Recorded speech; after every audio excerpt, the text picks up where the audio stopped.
সন্মুখত আছে কামাণ্ডোৰ ইণ্টাৰভিউ। মই এইটো ভিডিঅ'ত এইটোৱে ক'ম যে যোৱা ইণ্টাৰভিউত কিছুমান ল'ৰা বা ছোৱালীয়ে ৰাউণ্ড বেছি হোৱাৰ কাৰণে 200 মিটাৰ ট্ৰেকৰ কাৰণে বা 320 মিটাৰ ট্ৰেকৰ কাৰণে বেছিকে পাক মাৰিব লগা হৈছিলে। যেনেকুৱা আগত আছিল 400 মিটাৰত 8 পাক হৈছিলে আৰু এতিয়া হৈছে 200 মিটাৰ 16 পাক। চ' কিছুমানে ৰাউণ্ড পাহৰি যায় দৌৰা সময়ত, কিছুমানে 15টা মাৰি বহি গৈছে, ই ফেইল কৰিছে।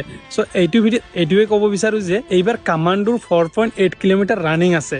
চ' আপোনালোকে কিছুমান জাগাত যদি 320 মিটাৰৰ ট্ৰেক হয় তেতিয়াহ'লে 15 পাক দিব লাগিব আৰু কিছুমান জাগাত 12 পাক হ'ব। মানে ফাইনেল নহয় যে 320 হ'ব নে 400 হ'ব।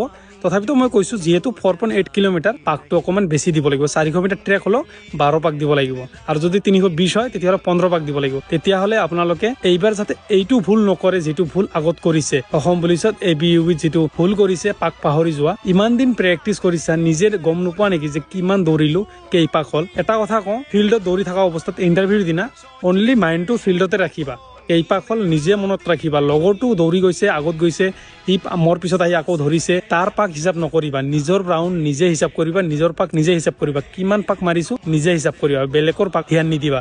নিজৰ ভৰিৰে দৌৰি আছো, নিজে কিমান পাক দিছো এইটো হিচাপ ৰাখিবা। বেলেগে কি কৰিছে নকৰিছে এইটো মতলব নাই, ঠিক আছে? দৌৰা সময়ত নিজৰ পাকটো নিজে ভালকে মনত ৰাখিবা আৰু বেষ্ট অফ লাক। ভালকে ইণ্টাৰভিউ দিবা।